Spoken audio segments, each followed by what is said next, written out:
चा वेध घेणारा अर्थसंकल्प आहे असं आपण या अर्थसंकल्पाचं वर्णन करू शकतो। विशेषतः देशातल्या सगळ्या घटकांना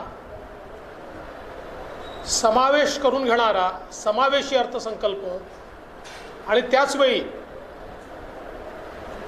विकासाकडे देशाला नेणारा अर्थसंकल्प, अशा प्रकारे या अर्थसंकल्पाचं वर्णन करता येईल। सगळ्यात महत्त्वाचं, पॅन्डेमिक नंतर देखील 9.2% ग्रोथ, म्हणजे जगामध्ये सर्वात जास्त वेगानं वाढणारी अर्थव्यवस्था भारत बनू शकतो, हे भारताच्या आत्मनिर्भरतेचं आणि बलशाली भारताचं प्रतीक आहे। आणि त्यासोबत इतक्या मोठ्या प्रमाणात इन्व्हेस्टमेंट केल्यानंतर देखील फिस्कल डेफिसिट हे 6.4% कमी आणण्याचं काम या अर्थसंकल्पातनं झालं आहे। आणि म्हणून आर्थिक पॅरामीटर्सवर अतिशय बॅलन्स्ड अशा प्रकारचा अर्थसंकल्प आहे। विशेषतः शेती क्षेत्रामध्ये MSP करता 2.37 लाख कोटी रुपयाची तरतूद, 2.37 लाख करोड, आजपर्यंतच्या इतिहासातली सगळ्यात मोठी तरतूद आहे। MSP वाढवून त्यामध्ये अधिक समावेश करून आणि उदाहरणादाखल भात खरेदीमध्ये 1 लाख मेट्रिक टनचा विक्रम या अर्थसंकल्पाच्या माध्यमातून होतोय। त्यामुळे शेतकऱ्यांना समर्पित असा अर्थसंकल्प आपण मानू शकतो। यासोबत शेती क्षेत्रामध्ये टेक्नॉलॉजीचा उपयोग, ड्रोनचा उपयोग करून क्रॉप मॅपिंग आणि संपूर्ण शेतीला सस्टेनेबल बनवण्याचा प्रयत्न या अर्थसंकल्पात झाला आहे। तर आमच्या शेतकऱ्यांना मार्केट ॲक्सेस मिळाला पाहिजे, त्यांच्या मालाला थेट विक्री करता कोणीही मध्यस्थ न मिळता त्यांना योग्य भाव मिळाला पाहिजे। याकरता ॲग्री स्टार्टअप्स करता विशेष सवलती या अर्थसंकल्पाने या ठिकाणी दिल्या आहेत। आणि यासोबत शेतीच्या संदर्भातला इन्व्हेस्टमेंट हे प्रचंड मोठ्या प्रमाणात वाढवण्याचं काम विशेषतः इरिगेशनच्या सेक्टरमध्ये, मायक्रो इरिगेशनच्या सेक्टरमध्ये, शेतीला आधुनिक करण्याकरता अवजारांच्या क्षेत्रामध्ये प्रचंड मोठी गुंतवणूक या ठिकाणी या आत्मनिर्भर अर्थसंकल्पाच्या माध्यमातून चालली आहे। देशातल्या सहकाराकरता आणि विशेषतः महाराष्ट्रातनं तर याबद्दल सर्वाधिक आनंद व्यक्त होईल। सरकारनं याआधीच साखर कारखान्यांवरचा इन्कम टॅक्स हा रद्द केला होता। आता जी अनोमली होती की प्रायव्हेट सेक्टरला 15% मिनिमम अल्टरनेट टॅक्स आणि सहकार क्षेत्राला मात्र 18.5%, तो 18.5%वरनं 15%वर आणून सहकारी क्षेत्राला खाजगी क्षेत्राशी कॉम्पिटिटिव्ह करण्याचं काम हे या ठिकाणी मोदीजींच्या नेतृत्वात आमचे नवीन सहकार मंत्री अमित भाई यांच्या सूचनेप्रमाणे या ठिकाणी झाला आहे। आणि यासोबत सहकारी संस्थांवरचा जो ॲडिशनल सरचार्ज होता हा देखील 12%वरनं 60%वर आणण्यात आला आहे। त्यामुळे मोठ्या प्रमाणात सहकारी क्षेत्रातल्या संस्थांमध्ये पैसा वाचणार आहे, त्यांची बचत होणार आहे।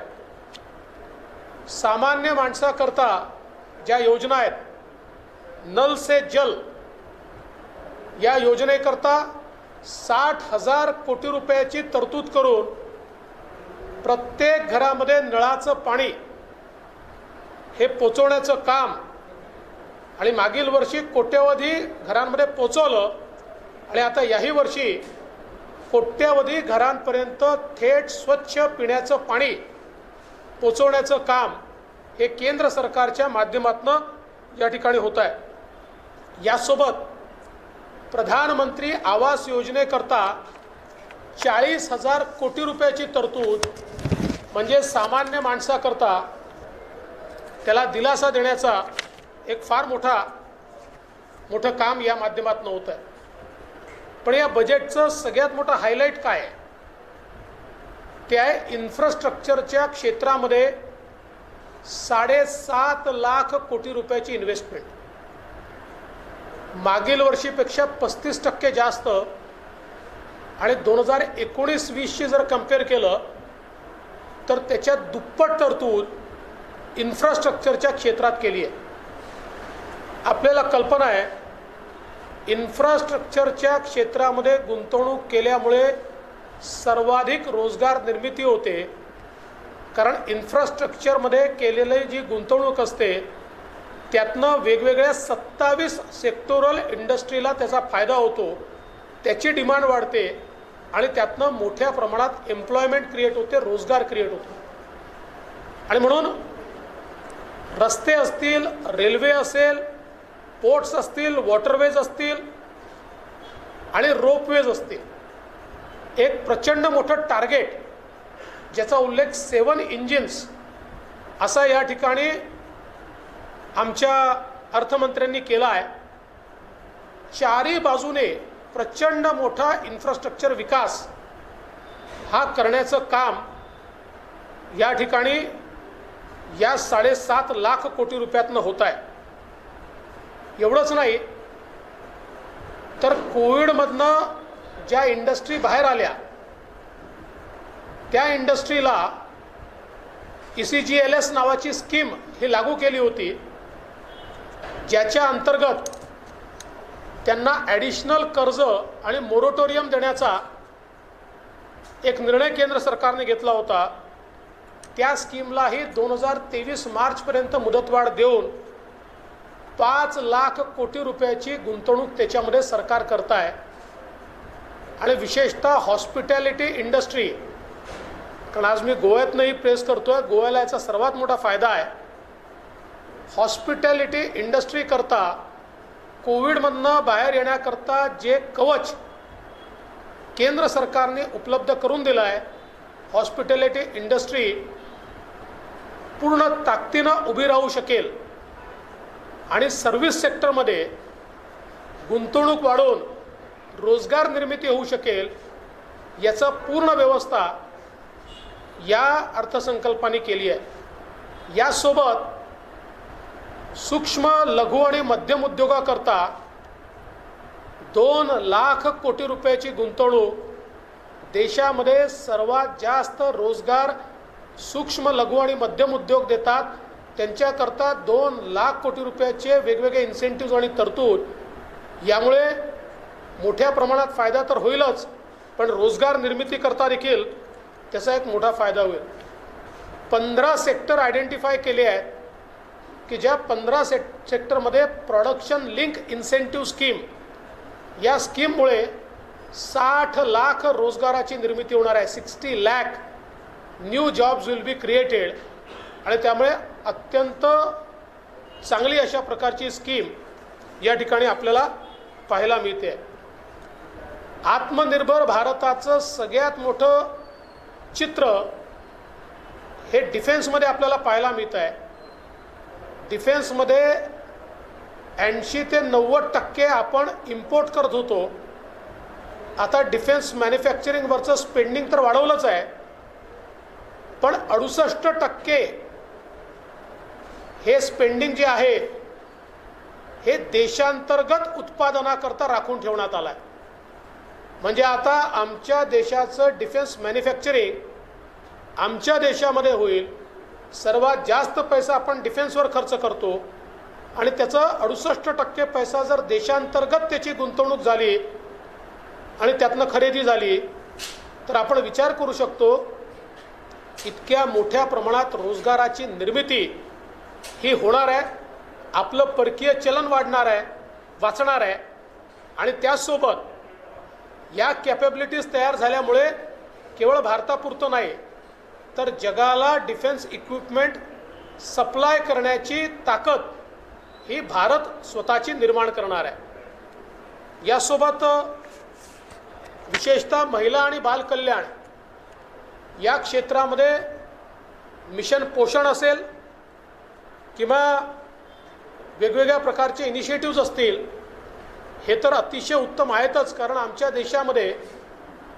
माता सुदृढ असल्या तरच बालक सुदृढ असू शकतात आणि म्हणून मागच्या काळामध्ये मिशन पोषणच्या माध्यमातून स्टंटिंग कमी करण्याकरता विशेष प्रयत्न हे केंद्र सरकारने केले आहेत आणि आता 2 लाख अंगणवाड्या देशामध्ये आधुनिक करून आणि त्या अंगणवाड्यांच्या माध्यमातून जी आमची बालकं आहेत त्यांना पोषण आणि संस्कार हे दोन्ही मिळतील, आरोग्याची सेवाही मिळेल, अशा प्रकारची व्यवस्था या बजेटच्या माध्यमातून करण्यात आली आहे।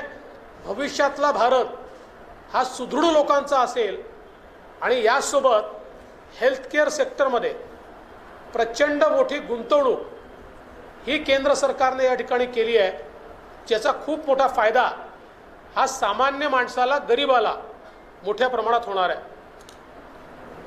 या बजेटमध्ये डिजिटल इकोसिस्टीमला प्रचंड मोठा बूस्ट देण्याचा प्रयत्न करण्यात आला आहे आणि जगातली सर्वात आधुनिक डिजिटल सिस्टीम आम्ही आता उभी करतो आहोत, ज्यामध्ये सगळ्यात महत्त्वाचं जर काही असेल तर आता भारत डिजिटल करन्सी देखील काढतो आहे। ब्लॉकचेन पद्धतीनं निघणारी ही डिजिटल करन्सी RBI ज्यावेळेस इश्यू करेल त्यावेळी जगातल्या महत्त्वाच्या देशांमध्ये आपण येऊ आणि विशेषतः क्रिप्टो करन्सीच्या माध्यमातून जो व्यवहार चाललेला आहे त्याच्याऐवजी डिजिटल रुपी या माध्यमातून व्यवहार सुरू झाला तर त्यातनं जी काही बदमाशी आहे ती पण बंद होईल आणि प्रचंड मोठा फायदा हा देशाला होईल आणि म्हणून हे अतिशय चांगला इनिशिएटिव्ह या ठिकाणी घेण्यात आला आहे। यासोबत डिजिटल युनिव्हर्सिटी हा एक कॉन्सेप्ट याच्यात मांडण्यात आलेला आहे की ज्याचा एक युनिव्हर्सल ॲक्सेस या डिजिटल युनिव्हर्सिटीचा हा सगळ्यांना मिळेल। एवढंच नाही तर 75 जिल्ह्यांमध्ये डिजिटल बँकिंग युनिट्स हे सुरू करण्यात येत आहेत आणि यासोबत पोस्ट ऑफिस, मागच्या काळामध्ये मोदी सरकारनं पोस्ट ऑफिसमध्ये पोस्टल बँकिंग सुरू केलं, त्याला एक स्टेप वर नेऊन आता हे पोस्टल बँकिंग पूर्ण डिजिटल पेमेंट सिस्टीमच्या अंतर्गत येत आहे, म्हणजे नॉर्मल बँकेशी इंटिग्रेट होत आहे। म्हणजे आता प्रत्येक गावातलं पोस्ट ऑफिस एक प्रकारे स्वतंत्र बँक असेल, अशा प्रकारची व्यवस्था आपण जे बँकिंग सिस्टीमचं ग्रामीण भागातलं पेनिट्रेशन वाढलं पाहिजे म्हणतो त्याच्यामधलं सगळ्यात मोठी स्टेप ही या डिजिटल बँकिंग आणि पोस्ट ऑफिसच्या डिजिटल पेमेंट सिस्टीमच्या इंटिग्रेशनमुळे आज या ठिकाणी होणार आहे आणि आता हे पोस्ट ऑफिसेस थेट बँकांशी देखील पेमेंट गेटवेच्या थ्रू इंटिग्रेट झाल्यामुळे त्या ठिकाणी इंटरॅक्ट करू शकणार आहेत। एवढंच नाही तर वन नेशन वन रजिस्ट्रेशन, देशामध्ये कुठेही तुम्ही कुठल्याही गोष्टीचं रजिस्ट्रेशन करू शकाल आणि त्याचं सिंगल रजिस्टर असल्यामुळे त्यातल्या बदमाशा या बंद होतील आणि संपूर्ण देश एक सिंगल रजिस्ट्रेशन युनिट बनेल। ही अतिशय महत्त्वाकांक्षी योजना केंद्र सरकारने रोल केली आहे आणि यासोबत भारत आता 5G मोबाईलकडे चालला आहे। 5G टेक्नॉलॉजीचा सगळ्यात मोठा फायदा असा आहे की या टेक्नॉलॉजीमुळे जो काही टेक्नॉलॉजिकल लॅग आहे 4G मधला तो पूर्ण संपतो आणि एक प्रकारे देन अँड देअर ज्याला आपण म्हणू शकतो, अशा प्रकारे आम्ही या टेक्नॉलॉजीचा वापर करून डिजिटल इंटरफेसच्या माध्यमातून हेल्थकेअर असेल किंवा इतर सुविधा असतील या शेवटच्या माणसापर्यंत पोहोचवू शकतो. आणि यात सगळ्यात महत्त्वाची अनाउन्समेंट काही असेल तर ज्या स्पीडने डिजिटल गेटवेज आणि इंटरनेट शहरात उपलब्ध होईल त्याच स्पीडने आणि त्याच इंटेन्सिटीने प्रत्येक गावात उपलब्ध होईल अशा प्रकारची योजना केंद्र सरकारने आखली आहे. त्यामुळे 2025 सालापर्यंत हे काम पूर्ण झाल्यानंतर गाव आणि शहर यातला जॉग्राफिकल लोकेशनचा डिफरन्स हा पूर्णपणे संपणार आहे. अशा प्रकारची कनेक्टिव्हिटी ही देखील या ठिकाणी सुरू होते. आणि याचा फायदा दुसरा काय आहे तर 200 चॅनल ई लर्निंगचे हे आता अधिकचे मोदी सरकारने सुरू केले आहे. आणि शेड्यूल 8 मधल्या सगळ्या लँग्वेजेसमध्ये आता हे चॅनल्स उपलब्ध असतील. 1ली ते 12वी सगळा अभ्यासक्रम या 200 चॅनल्सवर उपलब्ध असेल.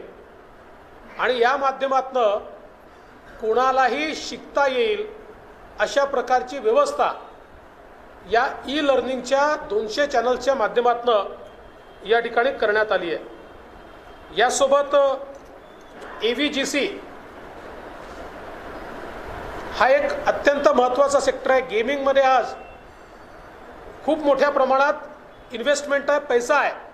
आणि AVGCच्या क्षेत्रामध्ये सर्वात जास्त रोजगार आहे.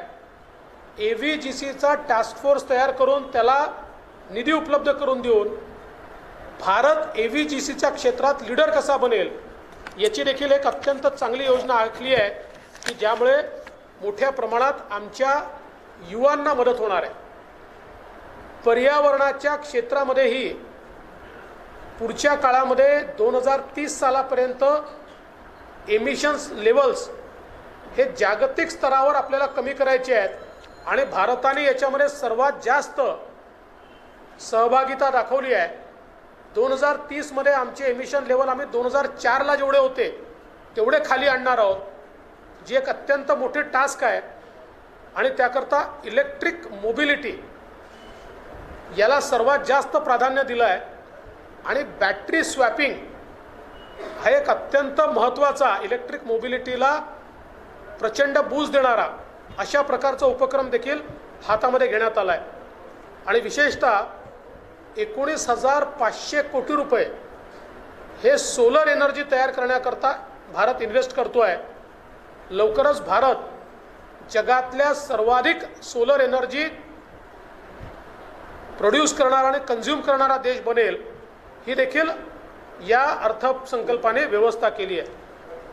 राज्यांना देखील मोठ्या प्रमाणात मदत करत असताना 1,00,000 कोटी रुपयाची तरतूद राज्यांकरता बिनव्याजी कर्जाची ठेवली आहे. आणि या कर्जाला राज्यांना 50 वर्षात परत करायचं आहे. अनेक केंद्रीय योजना ज्यात 60% केंद्राचे असतात, 40% राज्यांचे असतात, राज्यांजवळ ते 40% इन्व्हेस्ट करायला नसतात. त्याही करता या योजनेतनं ते 40% राज्यांना मिळतील आणि त्याच्यावर कुठलाही व्याज लागणार नाही आणि 50 वर्षात ते परत करायचे. मला असं वाटतं की राज्यांकरता आजपर्यंतच्या इतिहासामध्ये केंद्र सरकारने केलेली सर्वात चांगली योजना जर कुठली असेल किंवा सर्वात प्रोग्रेसिव्ह योजना कुठली असेल तर ती ही योजना आहे. आणि एवढंच नाही तर राज्य सरकारच्या कर्मचाऱ्यांना इन्कम टॅक्समध्ये केंद्र सरकारच्या कर्मचाऱ्यांना एवढेच बेनिफिट पहिल्यांदा आता केंद्र सरकारने दिले आहेत. अन्यथा एक अन्याय होता, केंद्राच्या अधिकाऱ्यांना आणि कर्मचाऱ्यांना अधिक बेनिफिट आणि राज्याच्या लोकांना जास्त टॅक्स भरावा लागत होता. असं न करता त्या दोघांनाही ॲट पार आणण्याचं काम हे या ठिकाणी करण्यात आलं आहे. इन्कम टॅक्सच्या संदर्भातही 2 महत्त्वाचे निर्णय आहेत. एखाद्याने बोनाफाईड चूक केली असेल तर पोलीस राज न राबवता 2 वर्षापर्यंत त्याच्या असेसमेंटमध्ये त्याला चेंज करण्याचा अधिकार देण्यात आलेला आहे. पण त्याचवेळी एखाद्या रेडमध्ये ज्यावेळी असे अनडिस्क्लोज ॲसेट पकडले जातील तर त्याच्यावर कुठलाही सेट ऑफ यापुढे मिळणार नाही. म्हणजे सुधारण्याची संधी दिली आहे, पण तरी सुधारलं नाही तर मात्र त्याच्यावर कडक कारवाई होणार अशी देखील व्यवस्था केली आहे. खरं म्हणजे बजेटची फाईन प्रिंट अजून यायची आहे. ती फाईन प्रिंट आल्यानंतर, कारण अनेक वेळा लोकांना राज्यांना काय मिळालं, कुठल्या सेक्टरला काय मिळालं याची जास्त उत्सुकता असते. पण निर्मलाजींनी, माननीय फायनान्स मिनिस्टरने तो मोह टाळला आहे. ते सगळं फाईन प्रिंटमध्ये आलं आहे, त्यांच्या भाषणात आलेलं नाही. त्यामुळे त्या संदर्भातली चर्चा पुन्हा एकदा आपल्याला करता येईल. पण ज्या प्रकारच्या तरतुदी आहेत त्यातनं खूप मोठ्या प्रमाणात सगळ्याच राज्यांना इन्फ्रास्ट्रक्चरमध्ये प्रचंड मोठी मदत या ठिकाणी मिळणार आहे. आणि म्हणून खरं तर एक अतिशय आधुनिक, एक अतिशय आत्मनिर्भर आणि बलशाली भारत बनवणारं अर्थसंकल्प सादर केल्याबद्दल माननीय वित्तमंत्री निर्मला सीतारामनजी आणि माननीय पंतप्रधान मोदीजी यांचे मी मनापासून आभार मानतो.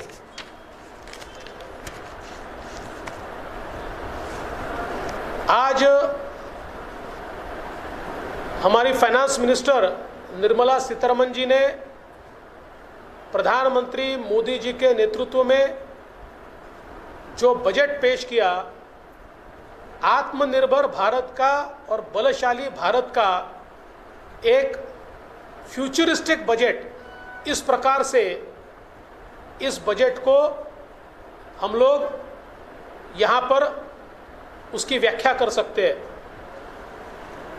ये बजट किसानों के लिए है, ये बजट गरीबों के लिए है, ये बजट शहरी और ग्रामीण दोनों इलाकों के लिए है, ये समाज के पिछड़ों के लिए है, ये युवाओं के लिए समर्पित है. समाज के सभी तबकों को न्याय देने वाला बजट ये निर्मला जी ने पेश किया, इसलिए मैं उनका बहुत बहुत आभार व्यक्त करता हूँ.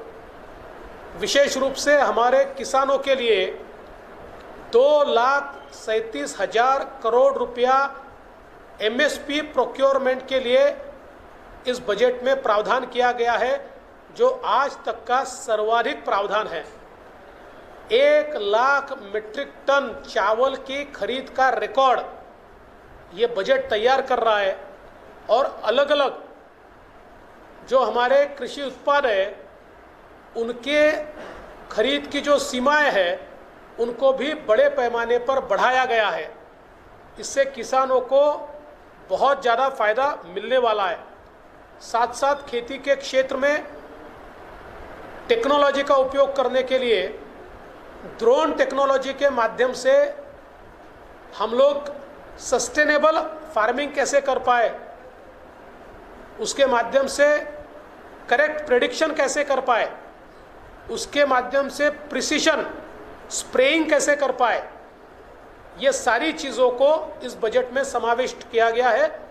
और उसके साथ साथ हमारे किसानों को डायरेक्ट बाजार के साथ जोड़ने वाले, उनको अधिक रियलाइजेशन देने वाले, उनके लिए मार्केट प्लेस तैयार करने वाले ऐसे जितने स्टार्टअप्स हैं उनके लिए भी एक विशेष कृषि स्टार्टअप इंसेंटिव ये बजट दे रहा है.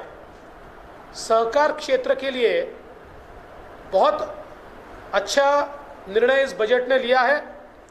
विशेष रूप से इनकम टैक्स या मिनिमम अल्टरनेट टैक्स ये सहकार क्षेत्र को 18.5% लगता था और प्राइवेट सेक्टर को 15% लगता था. अब सहकार क्षेत्र को भी 15% तक लाया गया है.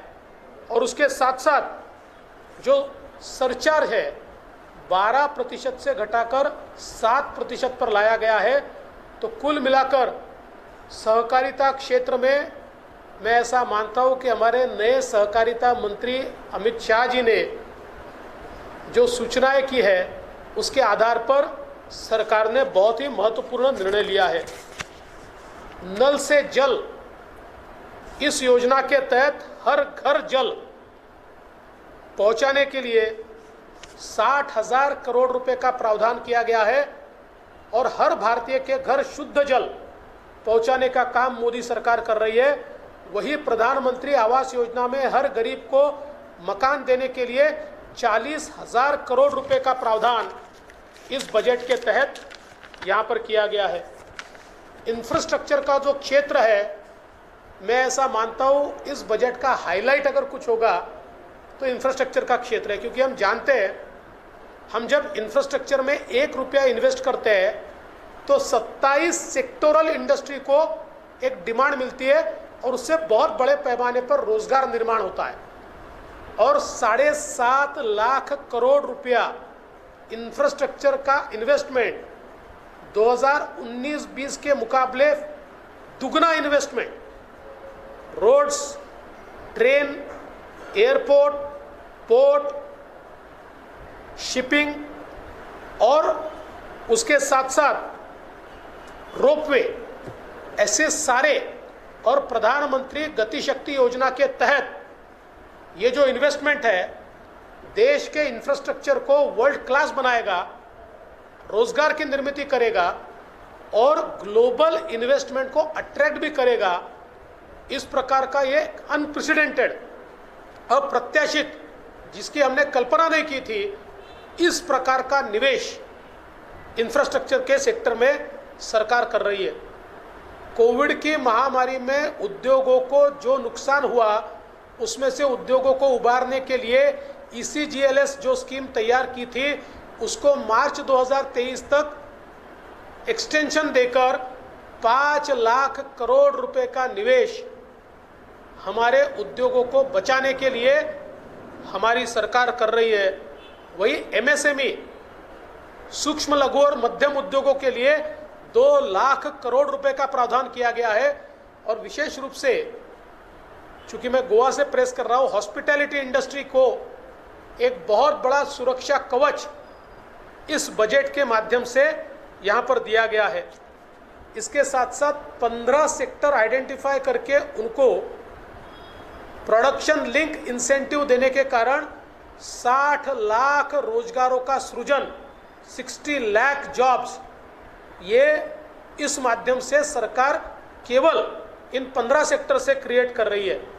इसके साथ साथ रक्षा बजट में बढ़ोतरी भी की गई है और सबसे बड़ा निर्णय अगर कुछ होगा तो रक्षा उत्पाद में 68% पैसा देशी उत्पाद पर रिजर्व किया गया है। जो प्रोडक्शन हमारे देश में होगा 68% वही प्रोक्योर किया जाएगा। मैं ऐसा मानता हूं कि मेक इन इंडिया का इससे बड़ा दूसरा उदाहरण हो नहीं सकता। इतने निवेश के कारण बहुत बड़े पैमाने पर रोजगार मिलेगा और साथ साथ हमारी विदेशी मुद्रा भी बचेगी और आत्मनिर्भर भारत का सपना भी हम लोग पूरा कर पाएंगे। एक बहुत बड़ी डिजिटल इकोसिस्टम तैयार करने का प्रयास इस बजट के माध्यम से किया गया है, जिसमें पहली बार भारत सरकार डिजिटल रुपी RBI को इशू करने के लिए कहेगा और डिजिटल रुपी के कारण ये जो ब्लॉकचेन के माध्यम से इशू होगा, इसके कारण क्रिप्टो करेंसी का जो एक जाल हमारे देश में जिस प्रकार से फैल रहा है और उसका दुरुपयोग हो रहा है, उसको भी हम काउंटर करेंगे और डिजिटल इकोसिस्टम में इस रुपी के कारण एक ग्लोबल प्रेजेंस हमारा तैयार होगा। इसके साथ साथ डिजिटल यूनिवर्सिटी पहली बार तैयार हो रही है, जिससे डिजिटल इकोसिस्टम को एक बहुत बड़ा बूस्ट मिलेगा। 75 जिलों में 75 डिजिटल बैंक्स, एक बहुत ही आधुनिक प्रयोग कि जो सफल होने के बाद कहीं पर भी बैंकिंग सिस्टम हम लोग खड़ी कर पाएंगे, तो ये भी एक बहुत अच्छा निर्णय हो रहा है। पिछले समय मोदी जी ने पोस्टल बैंकिंग शुरू किया था, अब उसको आगे बढ़ाकर डिजिटल पेमेंट गेटवे में पोस्ट ऑफिसेस को लाकर अब हर पोस्ट ऑफिस ये एक बैंक होगा जो सीधा बैंकों से व्यवहार कर पाएगा। तो हर गांव में जहां बैंक नहीं भी पहुंची है, पोस्ट ऑफिस पहुंचा है, और वो पोस्ट ऑफिस बैंक के रूप में वहाँ पर सरकार की योजनाओं को भी चलाएगा और लोगों को भी उसमें बड़ी सुविधा मिलेगी। इसके साथ साथ ड्रोन टेक्नोलॉजी का उपयोग करते हुए सारे लैंड रिकॉर्ड्स तैयार करने का एक काम देश में होने वाला है और वन नेशन वन रजिस्ट्रेशन, देश में कहीं से भी आप प्रॉपर्टी का रजिस्ट्रेशन कर सकते हो, अपने किसी भी करार का रजिस्ट्रेशन कर सकते हो, किसी भी एक्विजिशन का रजिस्ट्रेशन कर सकते हो। ये एक बहुत ही महत्वाकांक्षी इस प्रकार का निर्णय केंद्र सरकार ने लिया है और साथ साथ भारत की डिजिटल और कम्युनिकेशन पावर को वर्ल्ड क्लास बनाने की दृष्टि से 5G का रोल आउट, अभी तक हम 3G के बाद 4G तक पहुंचे, 5G का रोल आउट सरकार ने घोषित किया है। 5G के कारण टाइम लैग समाप्त होता है, रियल टाइम में हम सारी चीज़ें कर सकते हैं। तो इसके कारण एक बहुत बड़े पैमाने पर हेल्थ केयर में डिजिटल इंटरफेस तैयार होंगे और रियल टाइम हम लोगों को हेल्थ केयर भी दे पाएंगे और अन्य क्षेत्र में भी इसका एक बड़ा फायदा ये हमको मिलेगा। और ये भी तय किया है कि ये सारा जो एक्सेस है केवल शहरों में नहीं, हर गांव तक उसी स्पीड का इंटरनेट एक्सेस ये लोगों को मिले, इसका भी सृजन इस बजट में किया गया है। और हम ये जानते हैं कि अभी AVGC गेमिंग इंडस्ट्री जो है ये सबसे तेजी से आगे बढ़ रही है, एनिमेशन एंड गेमिंग ये सबसे तेजी से आगे बढ़ रही है और सबसे ज़्यादा रोजगार का सृजन इस इंडस्ट्री में होता है। इसके ऊपर भी बहुत बड़े पैमाने पर कार्रवाई यहाँ पर की गई है। महिला और बाल विकास के क्षेत्र में हमारी महिलाएं, माताएं, ये स्वस्थ हो, उनके सारे पैरामीटर अच्छे हो ताकि अच्छे बच्चे को वो जन्म दे पाए, स्वस्थ बच्चे को जन्म दे पाए।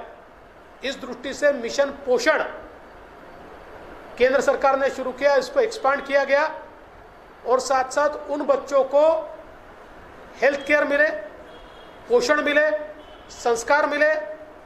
इस दृष्टि से बहुत बड़े पैमाने पर करीब 2 लाख आंगनबाड़ियाँ ये आधुनिक की जाएगी, जिससे हमारी आने वाली पीढ़ी ये स्टंटिंग से छुटकारा पाकर और बिल्कुल स्वस्थ इस प्रकार की पीढ़ी हम लोग कर पाएंगे।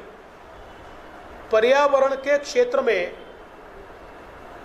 हम लोगों ने विशेषतः मोदी जी ने COP22 में जो महत्वाकांक्षी इस प्रकार के हमारे लिए लक्ष्यांक रखे हैं, उसके चलते इलेक्ट्रिक मोबिलिटी पर बहुत बड़े पैमाने पर निवेश हो रहा है। बैटरी स्वैपिंग जैसा एक आधुनिक इस प्रकार का की व्यवस्था खड़ी की जा रही है और 19,500 करोड़ रुपया हम सोलर पावर की निर्मिति में खर्च करेंगे। तो जिसके कारण सोलर पावर में आने वाले दिनों में दुनिया का सबसे बड़ा प्रोड्यूस करने वाला और कंज्यूम करने वाला देश ये भारत बनेगा और प्रदूषण इससे बड़े पैमाने पर कम होगा। विशेषतः स्टेट्स को, राज्यों को 1 लाख करोड़ रुपया इंफ्रास्ट्रक्चर के लिए बिना ब्याज का कर्जा जो 50 साल में उनको वापस करना है, ये सबसे ज़बरदस्त स्कीम राज्यों के लिए केंद्र सरकार ने दी है। राज्यों को मैचिंग ग्रांट के लिए जब पैसा नहीं होता है, ऐसे समय यहाँ से पैसा लेकर राज्य अपने इंफ्रास्ट्रक्चर स्पेंडिंग को कई गुना बढ़ा सकते हैं और अपने विकास को गति दे सकते हैं।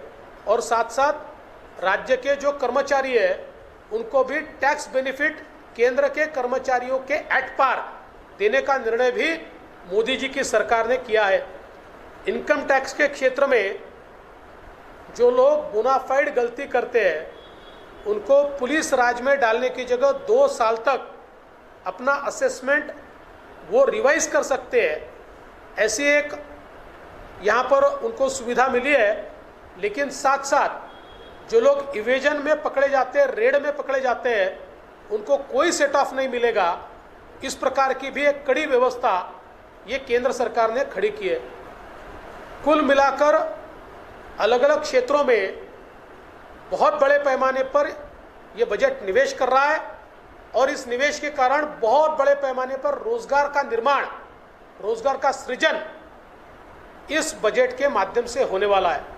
अभी बजट की फाइन प्रिंट आनी बाकी है। मूल रूप से निर्मला जी ने, हमारी अर्थमंत्री महोदया ने, जो एक एक स्टेट की घोषणा होती है, एक एक शहर की घोषणा होती है, उससे बचने का प्रयास किया है। वो फाइन प्रिंट में हमको सब मिलेगा, क्योंकि इतना स्पेंडिंग हो रहा है तो हर राज्य में वो स्पेंडिंग होगा। तो हम लोग उस समय उसके ऊपर और चर्चा करेंगे। लेकिन मैं ऐसा मानता हूँ कि मोदी जी के नेतृत्व में निर्मला जी ने जो बजट यहाँ पर पेश किया है, मैं उनको बहुत बहुत बधाई देता हूँ भारत की जनता की ओर से। Thank you.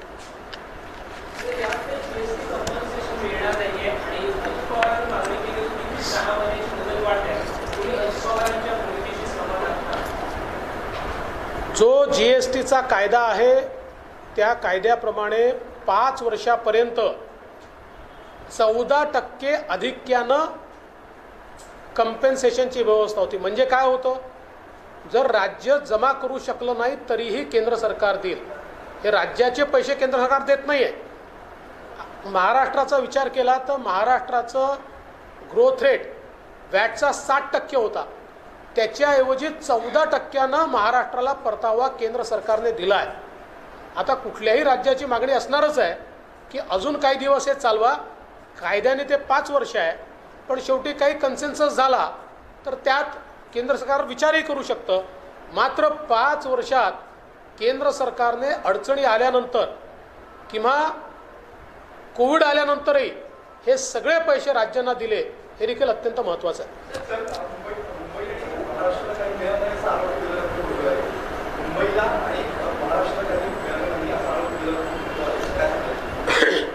ज्या लोकांनी बजेटच वाचलं नाही, हे लोक असे आहेत की जे आधी प्रतिक्रिया लिहितात आणि मग बजेट नंतर तुमच्या समोर येतात। बजेटच्या फाईन प्रिंटमध्ये त्यांना लक्षात येईल किती गोष्टी महाराष्ट्राला आणि मुंबईला मिळाल्या आहेत। या संपूर्ण बजेटमध्ये देशातल्या एकाही शहराचं नाव घेतलेलं नाही, एकाही राज्याचं नाव घेतलेलं नाही। ते सगळं फाईन प्रिंटमध्ये आहे, पण यांना अभ्यासही करायचा नाही, समजूनही घ्यायचं नाही। केवळ आधी लिहिलेली प्रतिक्रिया ही तुमच्या समोर दिलेली आहे, हे सगळे उघडे पडते।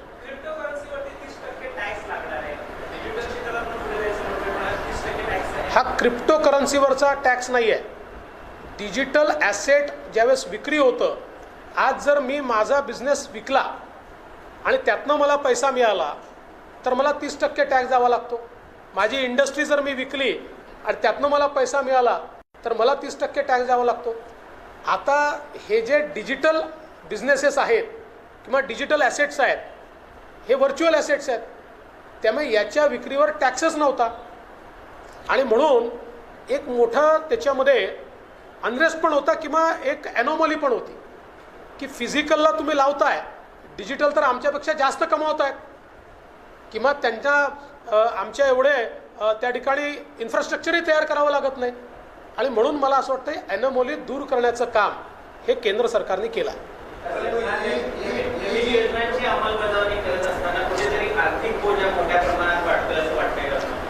मला असं वाटतं की आर्थिक बोजा वाढत असतानाही आम्ही जे काही फिस्कल प्रुडन्सचे नॉर्म्स ठरवले होते त्याच्यामध्ये यावर्षी आम्हाला मागच्या वर्षीपेक्षा फिस्कल डेफिसिट कमी करायचं होतं। इतकी मोठी गुंतवणूक केल्यानंतरही मागच्या वर्षी 6.6% फिस्कल डेफिसिट होतं, ते आता GDPच्या 6.4% वर कमी आणण्याचं काम हे अर्थमंत्र्यांनी केलं आहे। त्यामुळे याकरता तर अर्थमंत्र्यांना खूप मोठ्या प्रमाणात मार्क्स दिले पाहिजे। हां काय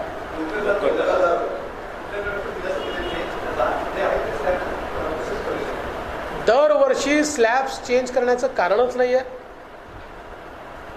उलट इन्कम टॅक्स हा प्रेडिक्टेबल असला पाहिजे. ती प्रेडिक्टेबिलिटी आहे. पण जे दिव्यांग आहेत, जे स्पेशल लोक आहेत, अशांकरता इन्कम टॅक्समध्ये मोठं बेनिफिट हे मात्र या ठिकाणी देण्यात आलं.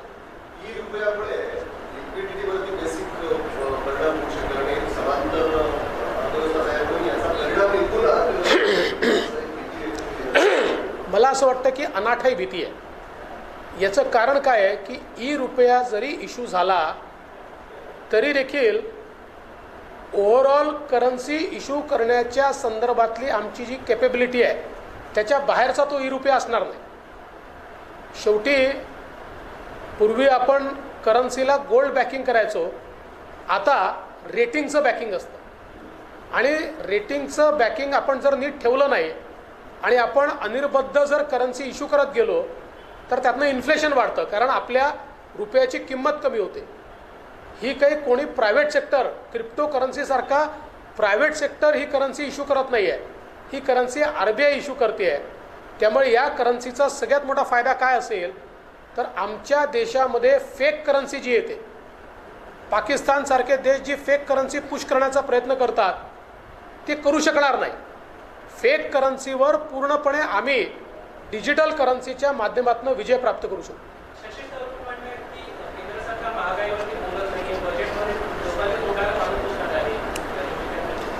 शशी थरूर यापेक्षा काही वेगळं बोलूच शकत नाही. पण मी शशी थरूरांची प्रतिक्रिया ऐकली आणि ते असं म्हणाले की रोजगार निर्मिती याच्यामध्ये दिसत नाही. शशी थरूरांना अर्थकारण समजतं.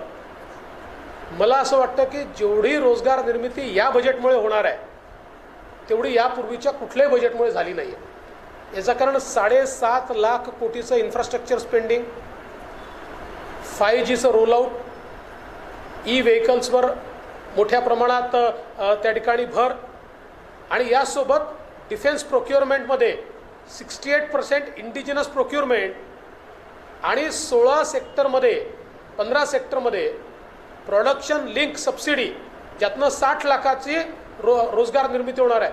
हे सगळं जर एकत्रित आपण विचार केला तर या बजेटला एका अर्थानं रोजगाराभिमुख बजेट असंच या बजेटचं आपल्याला या ठिकाणी वर्णन करता येईल.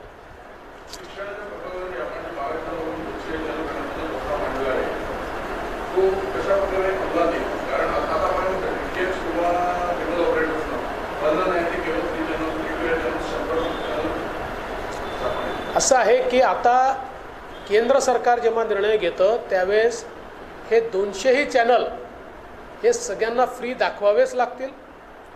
आणि हे 200 चॅनल्स आमच्या शेड्यूल 8 मधल्या सगळ्या भाषांमधला कंटेंट तयार करतात.